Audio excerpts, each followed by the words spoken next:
আর কোনো আইনি বাধা নেই, তবে এটি কবে ভাঙা হবে সে বিষয়ে আদেশ দেওয়া হবে বৃহস্পতিবার। অবশ্য ভবন ভাঙার জন্য 3 বছর সময় চেয়েছেন বিজিএমইএ এর সভাপতি।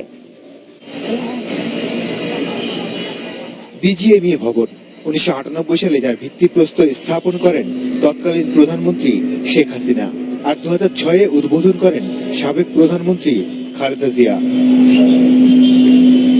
নির্মাণের প্রায় 1 যুগ পর পরিবেশ ও জলাধার আইন লঙ্ঘনের দায়ে 16 তলা সেই ভবনটি ভেঙে ফেলতে হচ্ছে।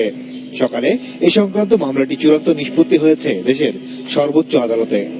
বিজিএমইএর পক্ষ থেকে রিভিউ পিটিশন দায়ের করা হয়েছিল। আদালত এটা শুনে, বিজিএমইএ কর্তৃপক্ষকে শুনে এটাকে খারিজ করে দিয়েছেন। ভাঙার ব্যাপারে যে সিদ্ধান্ত হয়েছে সে সিদ্ধান্ত বহাল আছে। মামলার নথি বলছে সংশ্লিষ্ট কর্তৃপক্ষের অনুমোদন ছাড়াই জলাধারে নির্মাণ করা হয় তৈরি পোশাক মালিকদের সংগঠন বিজিএমইএর প্রধান কার্যালয়। তবে বিজিএমইএর দাবি অনুমোদন ছিল প্রধানমন্ত্রীর কার্যালয়ের। সাবেক তত্ত্বাবধায়ক সরকারের সময়ে বহুল আলোচিত র্যাঙ্কস ভবন ভাঙার পরপরই ওঠে বিজিএমইএ ভবন ভাঙার দাবিও। পরে 2010 সালে এ নিয়ে একটি ইংরেজি দৈনিকের প্রতিবেদন হাইকোর্টের নজরে এলে ভবনটি কেন ভাঙা হবে না তা জানতে চেয়ে রুল জারি করা হয়। এর বছরখানেক পর ভবনটিকে ভেঙে ফেলার নির্দেশ দেন উচ্চ আদালত। গত বছর জুনে সেই রায় বহাল রাখেন আপিল বিভাগ। অ্যাটর্নি জেনারেল বলছেন, পরিবেশবিদরা আগেই সোচ্চার হলে আজ এ পরিণতি দেখতে হতো না। বিল্ডিংটা যখন হয় তখনই সবারই সচেতন হওয়া উচিত ছিল। জনগণ, রাজু, যারা নাকি পাবলিক ইন্টারেস্ট লিটিগেশন করে,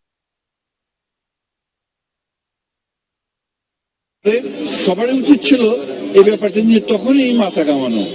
রিভিউ শুনানিতে ভবন ভাঙার জন্য সময় চেয়েছে বিজিএমইএ কর্তৃপক্ষ। এ বিষয়ে বৃহস্পতিবার আদেশ দেবেন আপিল বিভাগ। মামলাটির একজন অ্যামিকাস কিউরি বলছেন, সময় চাওয়া কোনো আইনের মধ্যেই পড়ে না।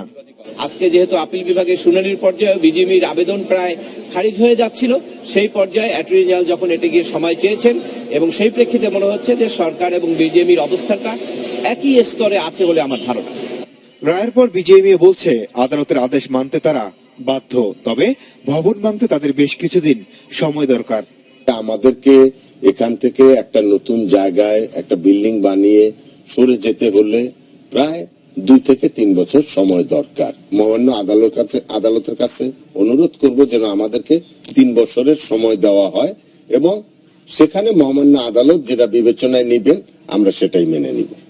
আদালতের রায় বলছে ভবন ভাঙার ব্যয় বহন করতে হবে বিজিএমইএকেই।